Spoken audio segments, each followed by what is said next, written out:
ডোমের ছেলে বলে স্কুলে যাবে না, এ কোন সমাজে আমরা থাকছি? আধুনিকতার যুগেও মধ্যযুগীয় ভাবনা আমাদের। তাহলে কি আমরা আধুনিকতার নামে পিছিয়ে পড়ছি? উঠছে প্রশ্ন। চরম অস্বাস্থ্যকর পরিবেশে বড় হচ্ছে দুই শিশু। স্কুলে যেতে মানা, এমনটাই অভিযোগ তার মা বাবার। কারণ তারা মরা পোড়ায় ডোমের কাজ করে, তাদের পাশে কেউ বসে না, এমনকি মিড ডে মিল পর্যন্ত খায় না। ওই শিশুদের মায়ের অভিযোগ, আমরা মরা পোড়াই তাই আমাদেরকে কোনো স্কুলে ভর্তি নিতে চায় না। স্কুলের মিড ডে মিল খেয়ে যেটুকু পেট ভরতো তাতে কিছুটা হলেও আহারের ব্যবস্থা হতো। বর্তমানে খুব সঙ্গীন অবস্থা তাদের। যদিও স্কুলের শিক্ষকদের অভিযোগ তারা স্কুলে আসে না, বারবার বলা সত্ত্বেও তাদেরকে স্কুলমুখী করা যায়নি।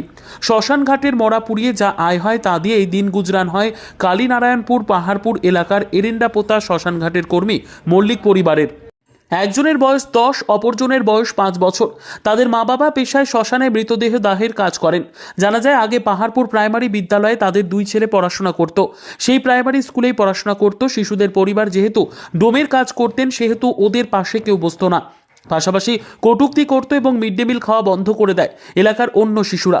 কিন্তু যেহেতু শ্মশানটি পাহাড়পুর লাগোয়া পার্শ্ববর্তী গ্রাম এরেন্দাপোতায় অবস্থিত, তাই দূরত্ব থাকার কারণে রাতে বেরোতে তাদের আসতে অসুবিধে হতো মৃতদেহের দাহের কাজ করতে।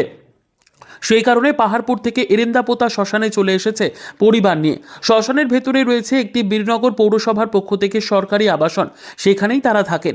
পাশে যে বিদ্যালয় রয়েছে সেই বিদ্যালয়ে ভর্তির জন্য বলা হলেও তাদেরকে আজকে নেব কালকে নেব বলে দায় সেরেছেন তারা।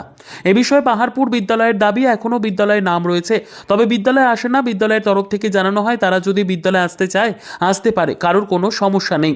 ছেলে ছোট জাত, আমার ছেলে ডোম, তাই স্কুলে নিচ্ছে না। আমি তো চাই না যে মা হয়ে আমার ছেলে এসব কাজ করুক, ওর বাবা না করে। আমি তো চাইনি, কেন আমার ওটা ছেলে, আমি চাইনি আমার ছেলে এসব কাজ করে শ্মশানে। না, আমার স্কুলে সেরকম কোনো সমস্যা নেই। আমি ফেব্রুয়ারি 1 তারিখে এখানে জয়েন করেছি, তারপর থেকে বাচ্চাগুলো খোঁজ করছি, কিন্তু তাদের কোনো টেস্ট পাইনি। তবে কেউ যদি বাচ্চাগুলো খুঁজে পায় আমার স্কুলে যায়, তাহলে আমি খুব উপকৃত হই, ভালো লাগে। আমার যে বাচ্চাগুলো, সব বাচ্চাগুলোকে পাচ্ছি, শেখাতে পারছি না, এটা আমার কাছে খুব কষ্টের।